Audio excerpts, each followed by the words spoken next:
Okay, thanks for joining us today for our webinar, The New E-Commerce Essentials, Changing the Role of the E-Commerce Platform.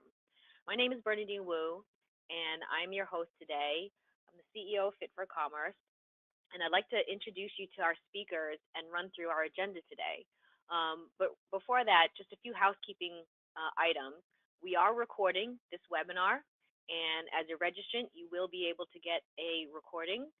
We also will send out the PowerPoint slides along with that recording after the event. So since you're already registered, we will send that out. Okay. So today's speakers. So I run Fit for Commerce, which I'll tell you about in a moment. But I'm really psyched to be joined by three industry experts that I'm going to tell you about. Katie Cowledge works with me at Fit for Commerce. She's a senior consultant. She has an extensive digital e-commerce experience at both luxury brands as well as other apparel and retailer brands. Some of her past lives have included Eli Tahari, Burberry, and Bottega Veneta, and I'm sure I said that wrong. But Katie works with our clients to develop e-commerce growth and marketing strategies. And this cuts across technology, operations, as well as other areas of strategy. And Katie really is an incredibly experienced and well-rounded consultant. And in this role, she's going to share with us some perspective that she has around this topic. We're also joined by old friend and industry expert, Linda Bustos, who we've gone back many years, I think over a decade. She's currently the director of merchant strategy with Work Area, which we're going to learn more about, an e-commerce platform from WebLink. Linda has, beyond knowing her, she's got more than a decade of experience. She was the force behind such blogs as Get Elastic and E-Commerce Illustrated, and I would credit Linda with really making the space around digital conversation and sharing expertise and free kind of expertise. I give her a lot of credit for pioneering that with the Get Elastic blog many years ago. She's also a regular contributor to Inc. magazine, Entrepreneur, Time, the LA Times, and the New York Times. We're really pleased to have her on this webinar. I'd also like to introduce Mike Nelson. He's the Global Director of E-Commerce at Lonely Planet. Lonely Planet being the largest travel guide publisher in the world. And Mike has also taught classes at the University of Utah and co-founded reallygoodemails.com, which is a site that showcases really good email design and resources. And he's a fantastic speaker. He spoke with me at Internet Retailer, and we're really psyched to have Mike as well.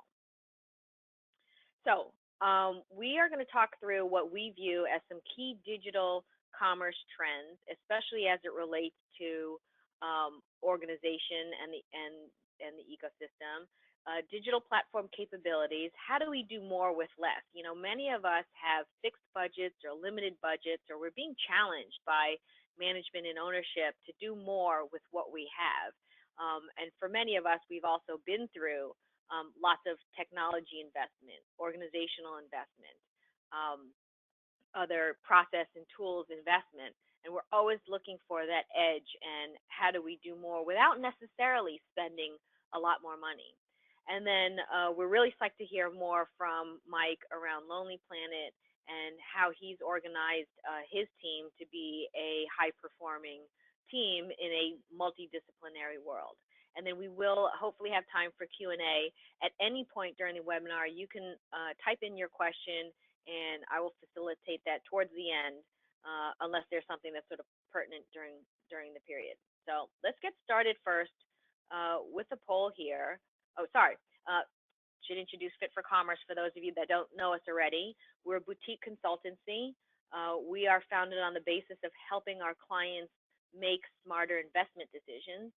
And that investment decision could be around strategy, planning, budgeting, as well as technology and operational and organizational decisions. So we call this notion digital due diligence, which again is our philosophy, as well as a methodology that's based on that investment mindset. Through that work, we have performed a lot of strategy work, advisory work, as well as technology selection work. So as I like to say on the Fit for Commerce team, we've got lots of right brain and left brain folks working together in order to become that trusted advisor to our clients.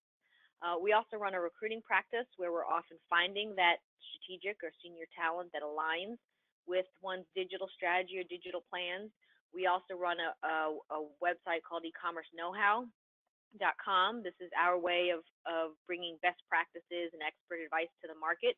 It's also probably the most robust provider directory that's in the marketplace because it goes beyond just company directory.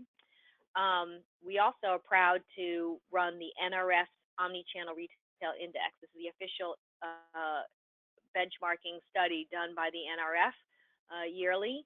We also do a lot of our own benchmarking. And then lastly, we've also launched the Innovation Office, which is a service for curating, filtering, and revealing great innovations that can really move the needle. And I don't know about you, but I think we all get a bazillion emails a week from lots of vendors and innovations, and it's hard to tell which ones we should be paying attention to. So that's the idea behind that one. Okay, so let me hand it over to Linda if you could tell us a little more about Work Area.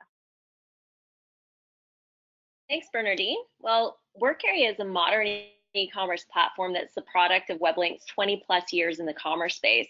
The team recognized that there was a gap in the market and intentionally built this solution from the ground up to have content management, universal search, and insights core and integrated with the commerce functionality.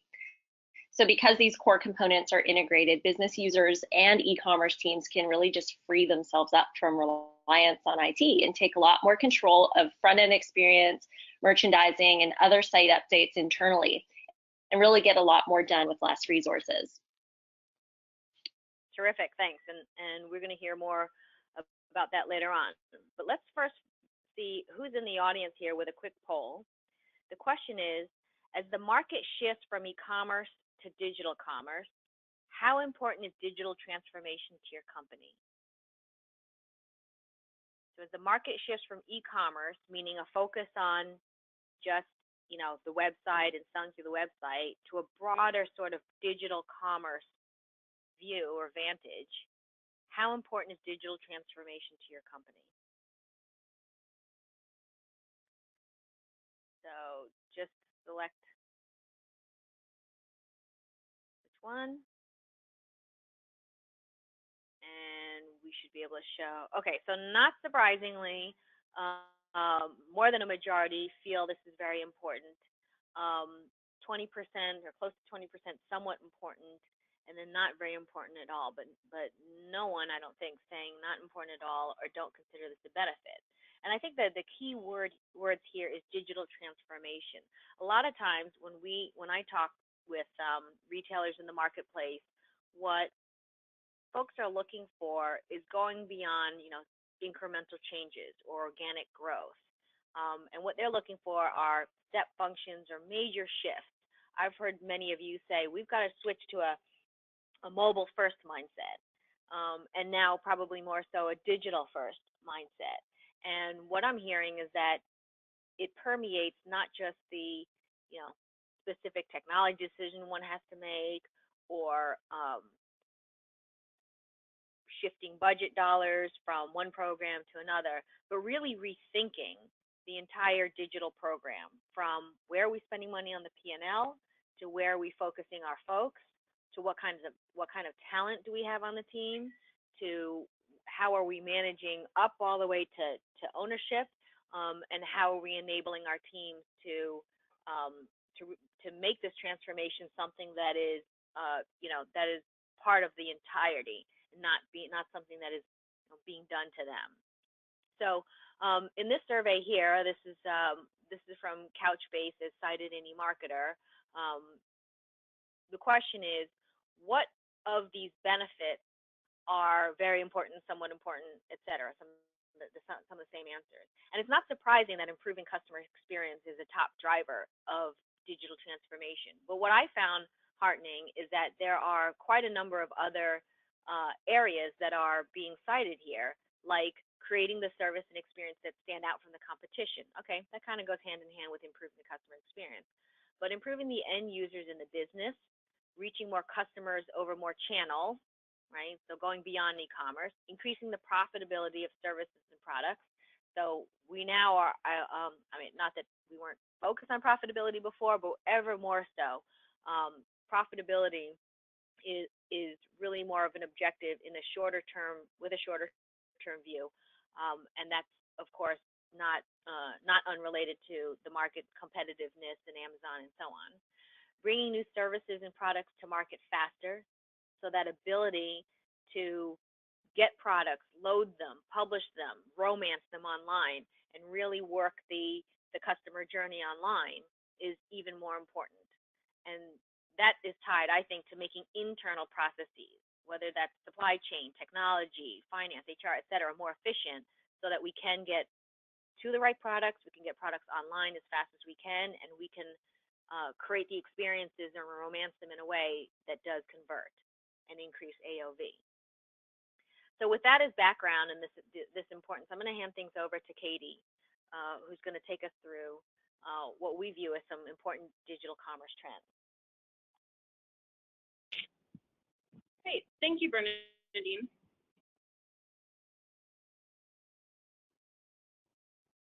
So to set things up, we wanted to share some growth projections with you all.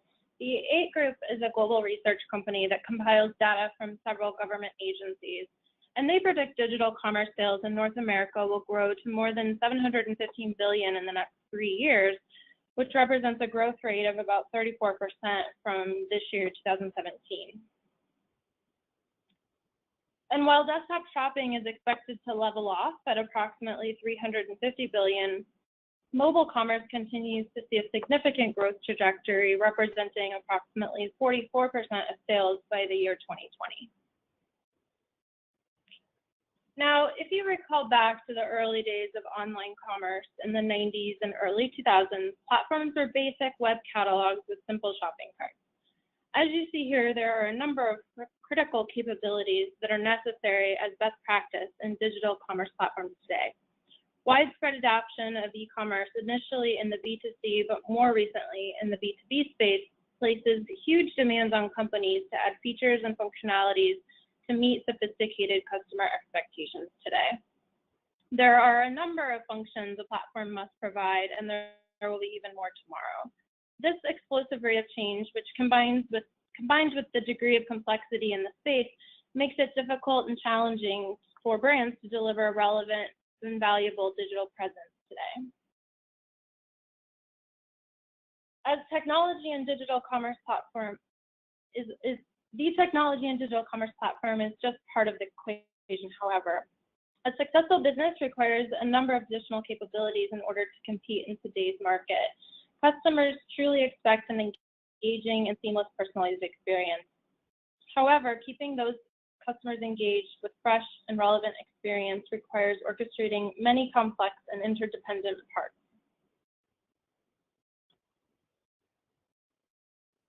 Success in today's digital commerce world requires agility that can only be delivered through a cross-functional approach. On the left, you'll see our illustration of a traditional siloed approach for digital commerce team.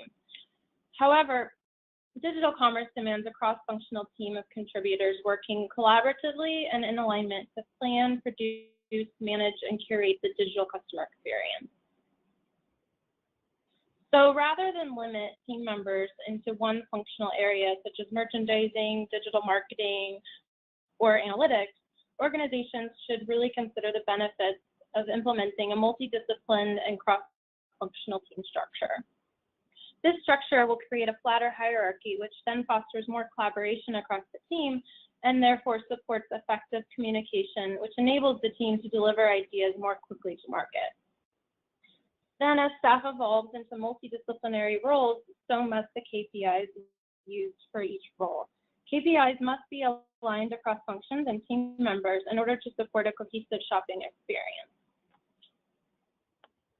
Analytics, too, play a critical role in achieving a cognitive, data-based understanding of shopper behaviors and intent. Traditionally, teams would rely on a single analyst to decipher those metrics and disseminate them to the rest of the digital team. But if each member of the digital commerce team is analyzing those KPIs on an individual daily basis, playing that analyst role, they'll then learn how to make data-driven decisions which in the organization as a whole will set them up to adapt and react to trends and changes in consumer behavior far more quickly. Hence, digital commerce teams need the right technologies and tools to support them in their cross-functional, multidisciplinary organizations in order to function more effectively and efficiently. So with that being said, I will now turn it over to Linda, who will talk more about those tools. Thanks, Katie.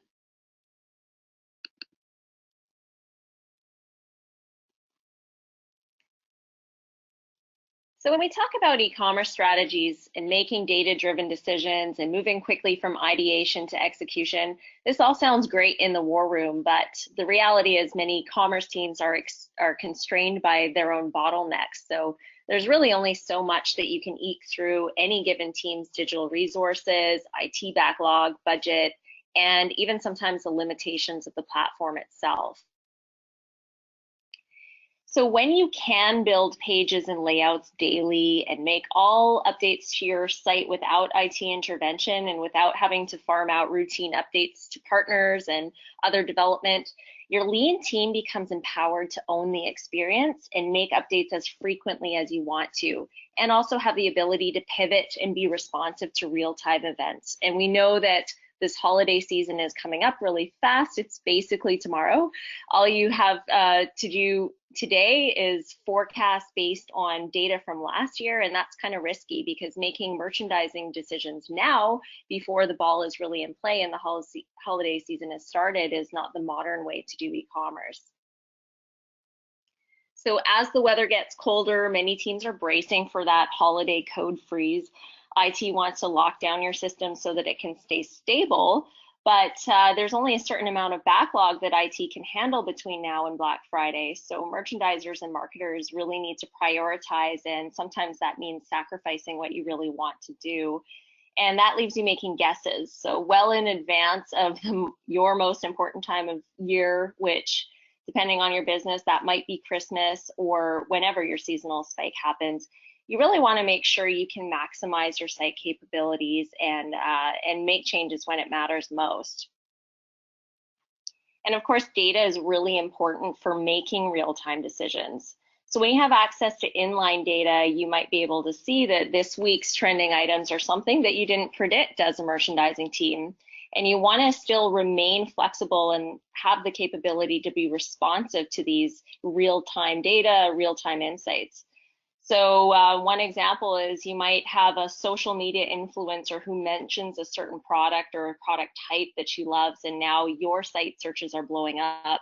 Think about you could create a banner for your homepage and within category pages and adjust the ranking of your categories and search results to reflect kind of these breaking trends.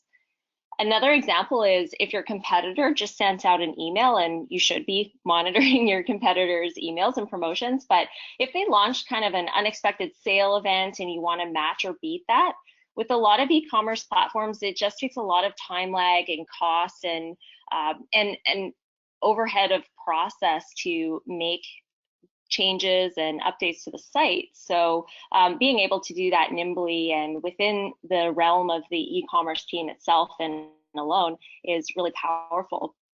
So back in my earlier days, maybe about 20 years ago, I used to work in physical retail. I worked in a shoe store, and a couple times a year in the mall, we'd have this big sidewalk sale event, and our biggest competitor was straight ahead of us, right across the hall.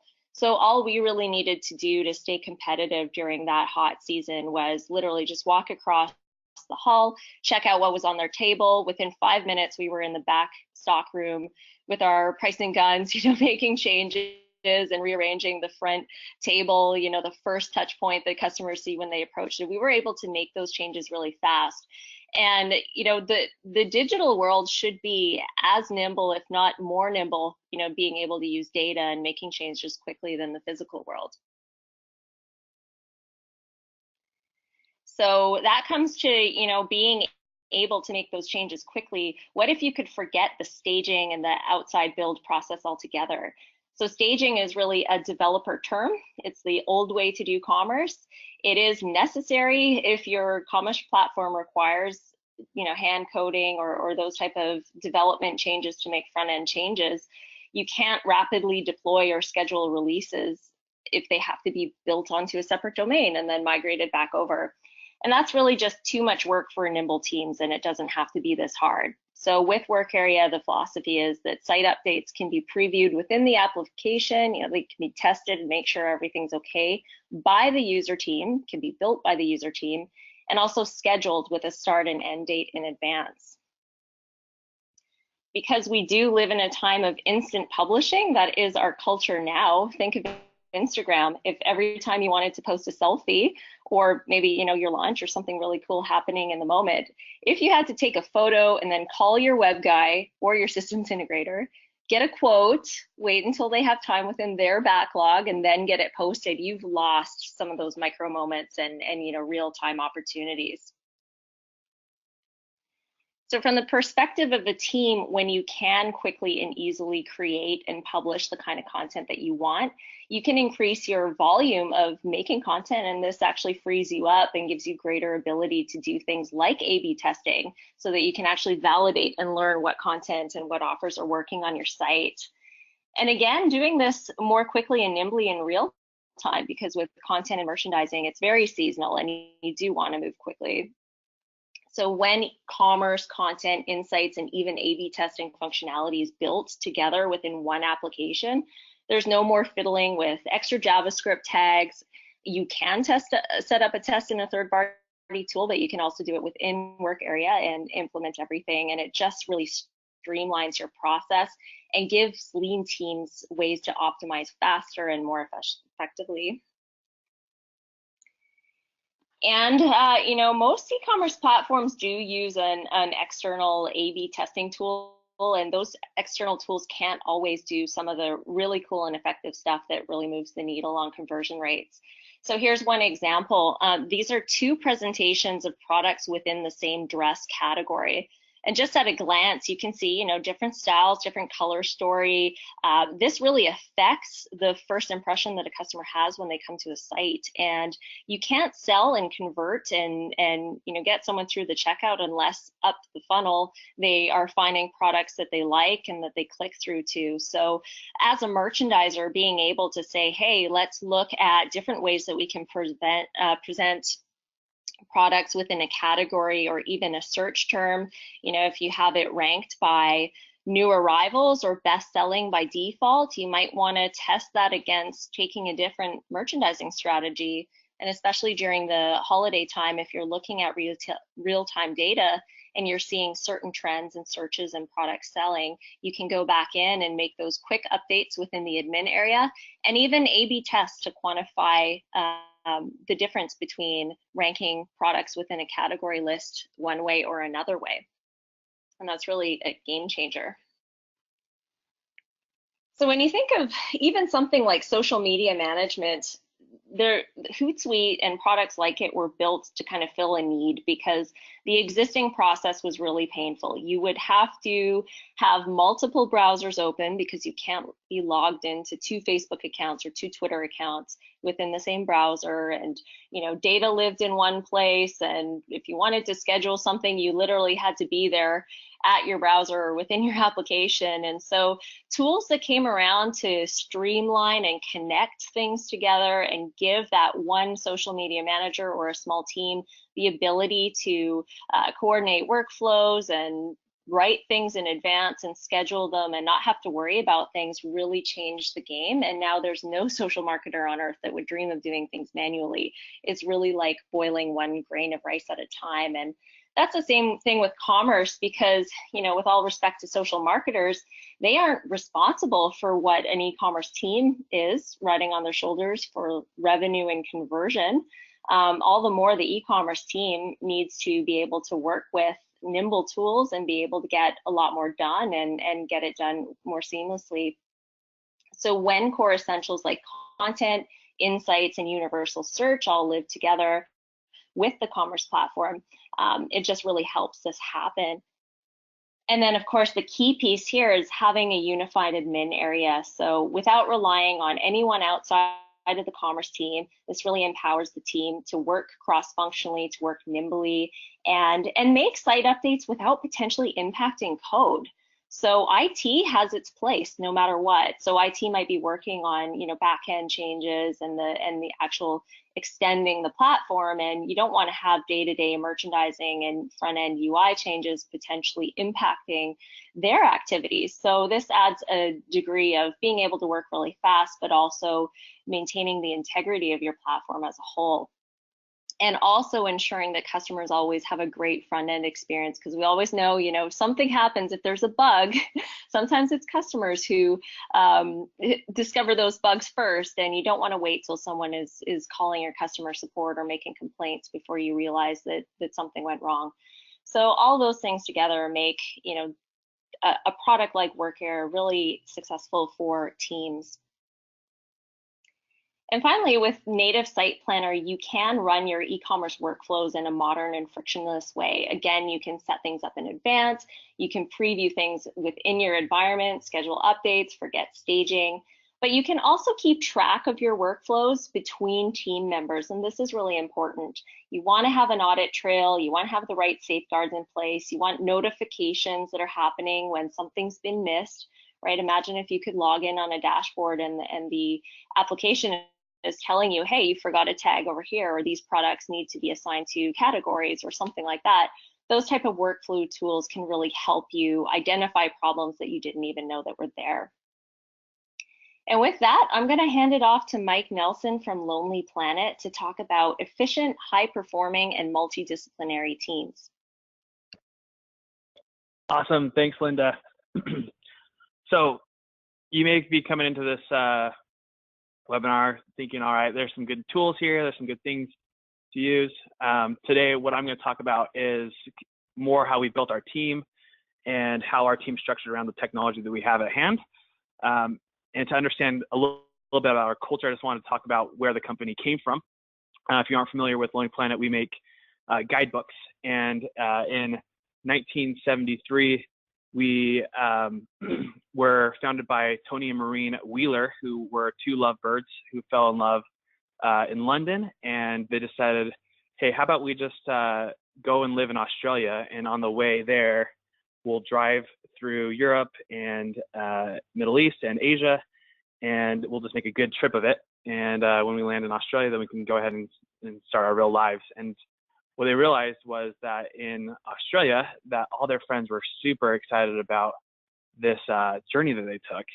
And so they published a book, and spent time on their table just writing by typewriter, hours upon hours of these books, and went to their friends and said, here, we got it published. And within a week, they had sold 1,500 copies.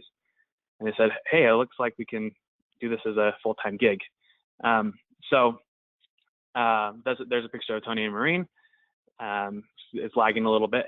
And if you fast forward another about 20 years, we were one of the first websites online, showing a lot of our content and allowing people to actually order from us.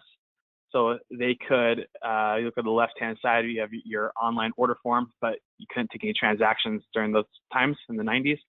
So you also look back at the fax back order form. We were very progressive. And it's funny is today we still have people faxing back order forms that somehow probably still have these things from 20 years ago. That kind of brought us into the digital age. And then you fast forward another about 15 years, and we became, a much bigger company, had 80 million copies in print. We're being translated in a few different languages, had offices around the world. And back to what Tony and Maureen thought of when they started this company was, they were the writers, they were the photographers, they were the book binders, they were the staplers, they were the business people, they were the advertisers. And throughout the years, they've kind of given that responsibility to each employee. Yes, we have our own focus and our role in the company, but we also have to have different skill sets to make sure that the company keeps continuing and moving forward. And so in around 2008, we launched a new website, got the attention of BBC, which ended up buying us. But we had TV channel, we had podcasting. We were going in all sorts of different directions. And it was really, really fun. And then if you kind of fast forward to today, working for Lonely Planet, you've got this beautiful website. And when I told my parents I was going to go work for a publisher, my dad was like, you know that is a dying industry, right? And I was always up for a good challenge and had been in e-commerce for the last decade. And it's like, no, I think these guys have something together, because every time I look at their site and look at their books, I feel really loyal to what they're doing. And so I joined the team and realized that we had a lot of good things going for us. We had built our own e-commerce platform. Our e-commerce team had been trained in a lot of different areas. We were a content first company, so everything we were doing was to drive people to experience with Lonely Planet, whether that's buying something from us online or watching a video or going to an event of ours.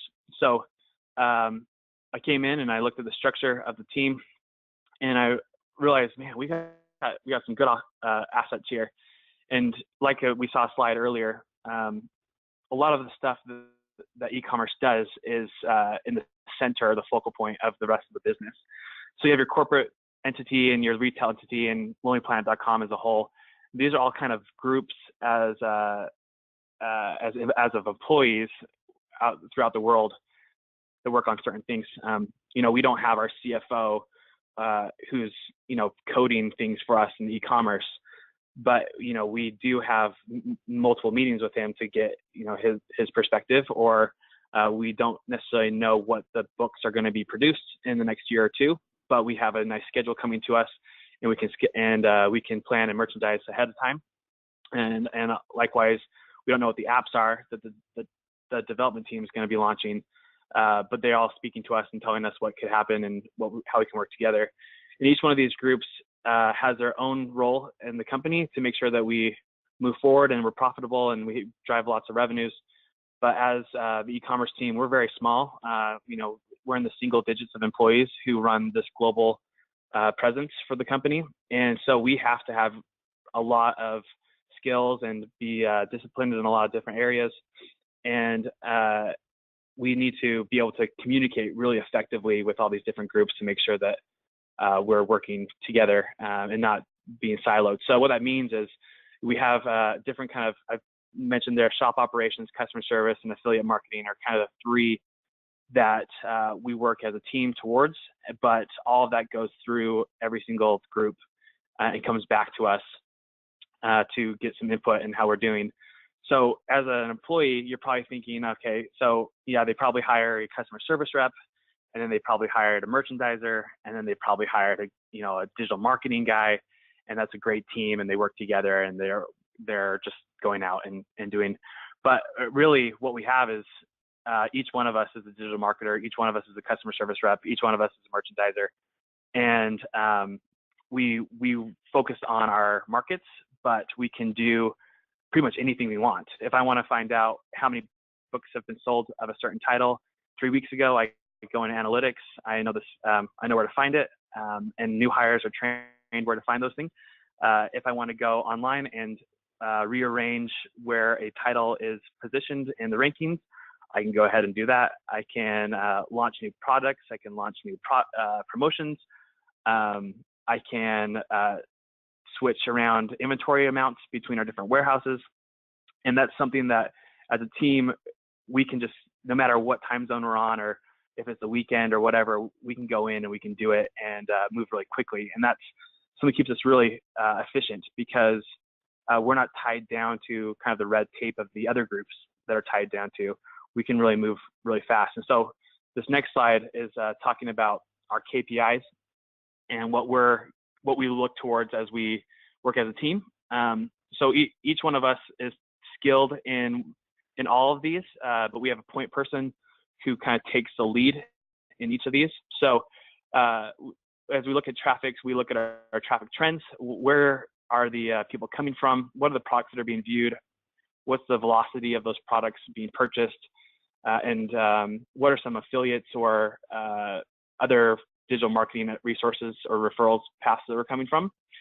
That's all fine and dandy, and we can rearrange some of the products or promotions on our site to match those trends or based on traffic. And then we also have the customer side of things where we're looking at the loyalty of a customer. How many times have they purchased with us? Is it their new time or their new experience with us?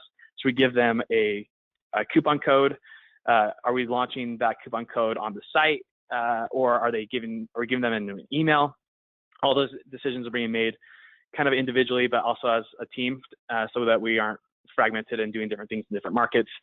But we're also keeping track of how many abandons are happening, or the average order size. Are they increasing with the things that we're doing? Are they decreasing? And again, those are just a few of us that are keeping eyes on how the promotions are being executed. And then the fulfillment side is kind of the cool part of our team, because we have offices all over the world. We have to kind of figure out the customer service side of things. And so we have, people in each office that take customer service calls and respond on emails and do live chat. But while they're not doing those things, they're also looking at where our customers are located, making sure that the deliveries are happening to them, making sure that, we have inventory in-house, making sure that our traffic levels are the same. And so each individual is kind of empowered to do a lot of different things. Customers are always coming first if there are any issues, but we typically don't see a lot of issues, which is really nice to have as a company.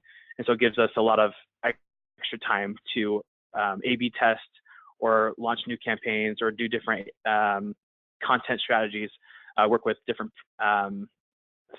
influencers and drive traffic back that way. So I don't know if it's not a silver bullet for your company, but it's definitely working for us, and allows us to make sure that we don't, we're not tied down to something in accounting or tied down to something in the warehousing. Essentially, those people are just giving us updates as a company on a whole, how they're doing. And then we can ask them questions if need be. We've been given a lot of autonomy to do whatever we want to make sure that we keep growing revenues. And, in 2008, when we were owned by the BBC, we had about 80 million copies in print. And today we have over 150 million in just 10 years. So, it took us, 30 something years to get to 80 million in less than a decade to double that. And we attribute a lot of that to our digital marketing efforts and what we're doing online. So there's probably going to be a lot of questions. And so we're going to leave some time up for everyone to jump into that. Thanks, Mike. And Linda and Katie. Wow, that is a lot to digest from each of you. Let me tee up some questions here. Got a couple from the audience. Actually, Mike, since we're talking about this notion of a multidisciplinary team where there's multi-skilled folks, the question is, when you made this transition, how did you make the transition to the structure? Yeah, so we've always had kind of a culture of do your own thing. So really what we needed to do was just to give additional skills to individuals in our team. So we had, kind of the general customer service role who was used to just answering questions and picking up the phones. And what we had to do is teach them how to use analytics and how to use our back-end system. And I didn't touch upon really our dev team that much, but we have an outsourced dev team called DMAC, and they're Toronto, and they also help with like different things that we don't have the skill set for. But if we have a request or something, they can build something really quickly. And that's kind of how we've structured it now: is give education, give empowerment, and let them kind of drive their own ideas and test how those ideas impact the website. And did somebody lead that effort? Were you responsible for it entirety, or was there a champion for it? Yeah, so about 4 years ago, when we got we got bought out by a private equity company from BBC, the new C-suite kind of decided that we needed to go more in a digital route. And in so doing that, they needed to give their employees more training. And so that kind of got kicked off about 4 years ago. And then when I came on, we really went kind of a little more gung-ho and trying to make life a lot easier based on the tools that we use. We have, our homegrown e-commerce platform, and now we're moving towards Work Area and building on that, and which allows us to like launch campaigns in different places around the world, no matter if I'm like in Australia or San Francisco. And we really needed the tools to do that. And so that's kind of where I came in, was really consolidating our tools into one thing and then training our employees on that one tool. Great. Here's another question, org related. Katie, send this over to you. How do you recommend team members become better data analysts? Sure. So the best way is to really start with making sure all team members are fully trained at a existing or certain level of competency with, for example, Google Analytics. Make sure that every single person on the team understands what the dashboard KPIs are that are important to the team. Set up a shared dashboard so that each member of the team is always looking at the same data points. And then some of those, for example, might be, visits, conversion, returning visitors, metrics by device from desktop versus mobile, because we know mobile is critical. And then set a goal as a team, pick whatever the most important metrics are for that quarter or that year, and say collectively as a goal, we want to decrease bounce rate by X% or increase conversion by X%. And set that as a collective goal and hold everyone accountable that this is the goal we need to achieve together. And then review those numbers in a weekly meeting together, as well as the progress each month towards achieving those goals, so that each person on the team knows, in my day-to-day work, and to help achieve that goal that we've set as a team. That's actually a very fascinating question around making everyone data analysts. It doesn't matter what your job is, but we all should be at least knowing, right, about the data. And I'll bet you if we surveyed the market or the audience, how many could say that everyone knows how to log into Google Analytics and and glean something useful? Probably the answer isn't as high as we want it to be. Linda, here's a question for you around staging environment. How does a brand manage the transition to working on a site without a staging environment? Well, that one's a really simple one.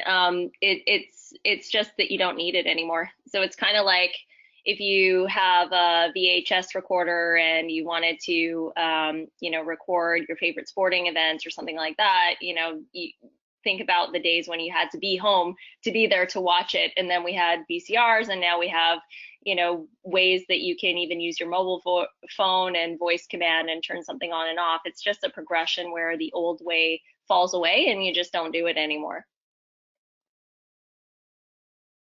And you need, so I'll punctuate that with, you do need a commerce application that actually has that baked in order to abandon staging. Right, okay, that was gonna be a follow-up question for that. How has a brand working with SitePlanner been able to use it to become more agile? Well, that comes down to internal process, and feel free to jump in, Mike, if you have some color here. But every site context is different. Your promotional schedule, seasonality. Some sites, like in the fashion industry, need to be making updates very, very frequently. Their catalog turns over quickly, and then others, maybe B2B or fairly evergreen catalogs, don't need to move as quickly.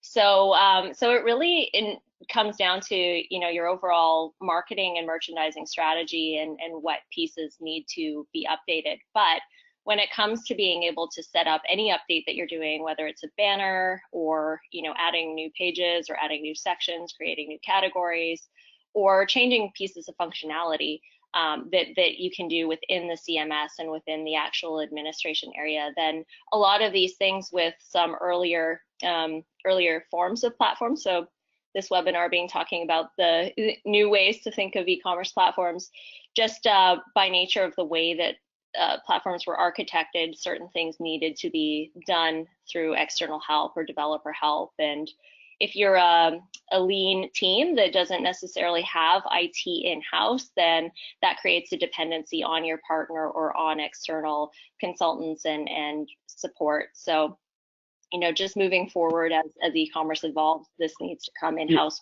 more. I remember back in the staging days, you know, a decade ago, and if you were planning something, you know, for Q4 and you had something holiday, I remember like you needed to make sure that everything was done by like September at the latest. And today, it's so much easier to be like, yeah, tomorrow we're just gonna switch these things around and see how things work.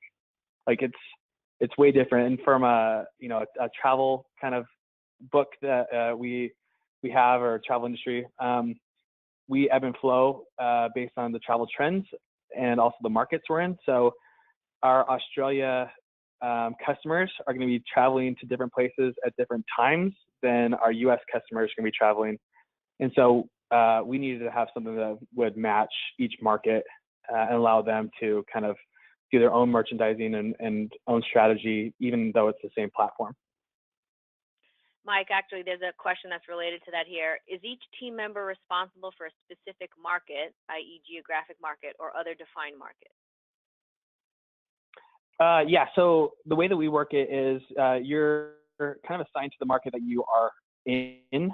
So I'm in North America, and I'm also over the kind of the whole global team. But we have, you know, other individual here and one in Oakland, and then so they're over kind of the North American strategy. The London team is over the EMEA strategy, and then the Australia individuals are over the APAC strategy. And then we have every other week we have meetings just to coordinate to make sure that we're all in kind of the same thing. And we have lots of like Google Docs and like chat and Slack and everything else to make sure that we're talking throughout the day as each team or individual comes online because of the different time zones. But that's how we've worked it. So each individual is responsible for their own. They're doing their own reports, they're doing their own analytics, and then myself and then a manager underneath me monitors what's going on as the team works towards kind of their different goals and their KPIs. Great, thanks for that. So, you know, Mike, you guys made this transition. Katie, maybe you can start taking this one first. If someone currently has a siloed or relatively siloed team, what's the best approach for transforming the organization internally? Do you go cold turkey and just publish a new org chart, or what do you think?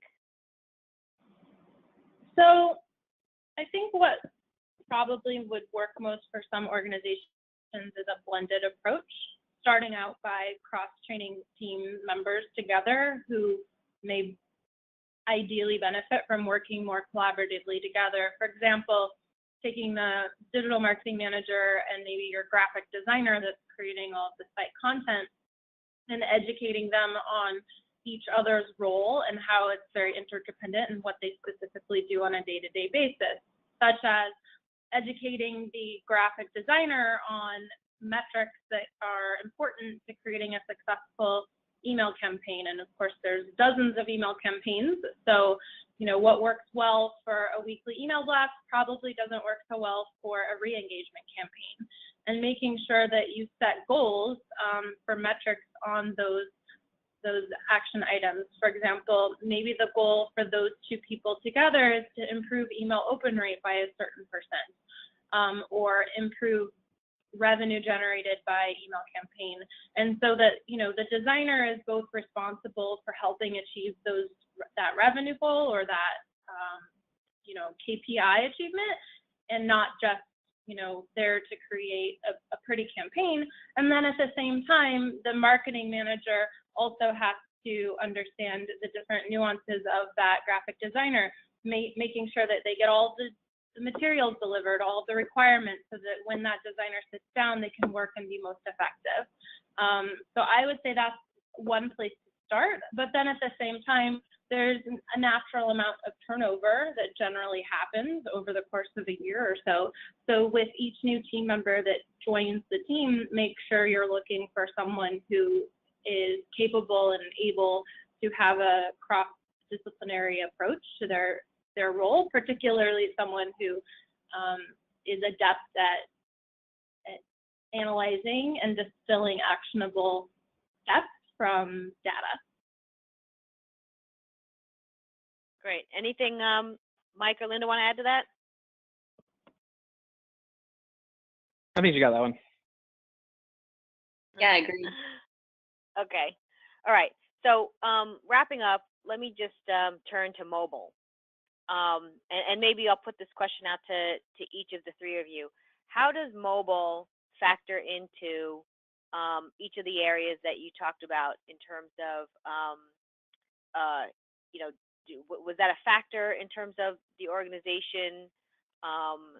You know, Katie, any perspective on mobile for holiday?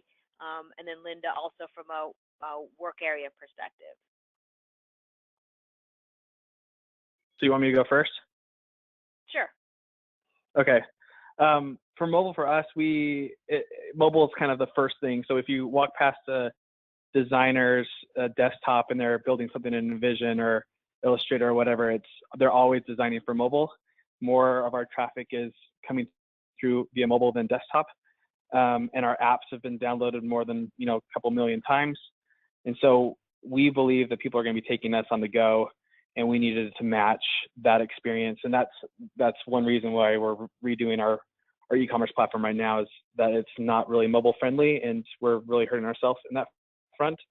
And different markets tend to do or have different behaviors on mobile. So in terms of like China, South Korea, Japan, we rarely see desktop hits in that way. And so understanding the merchandise perspective on how much real estate you give on mobile is something really important to the APAC team, not as important as someone from like the US team. Yeah, I mean, mobile optimization, especially with regards to holiday, is like its own webinar topic in itself, but I'll try and answer this really quickly. So, across the board, obviously, like as Mike alluded to, traffic can be well over 50% for mobile, up to 75, 80% for some retailers. And a lot of that is going to be research and potentially showrooming. So having a mobile friendly and content and merchandising and an experience that captures that moment is super important. So I'd say the number one thing would be speed and stability of your platform. And when you have solid code, modern technology that your commerce is built on, and when it's in an environment where you can scale up and down during these traffic spikes, that's really important, especially for mobile access, because sometimes people are on their cell data, sometimes they're on a really bad Wi-Fi connection, maybe even in a store trying to look things up. So speed and responsiveness of your site, really important. And then also the content itself. So oftentimes, even with mobile first design, I'll see this over and over with retailers having, great banners and great merchandising content and stuff that doesn't scale very well down for mobile. So being able to go through the admin area and use the responsive content blocks, for example, within work area, you'll be able to basically plug and play CSS coder and swap in and swap out content and optimized images for, like homepage banners and stuff like that, where the text isn't tiny to read and you don't lose the context of the graphics, and being able to remove content blocks as well that don't serve the mobile experience the same way that it does in desktop. I think those things are really important to keep in mind. All right, last comments, Katie?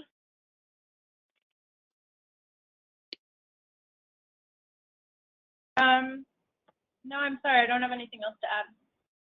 Okay. All right. So with that, we are down to the last minute. What I wanted to wrap up with is that I love the way that I love this topic of talking about technology and organization together. There isn't a single technology-focused project that we've done in the last 2 years that didn't have some element of organization, whether that was around how do we retool, how do we plan for the future, how do we restructure. And so I really appreciate our speakers today addressing both, technology as well as organizational elements in this notion of digital transformation.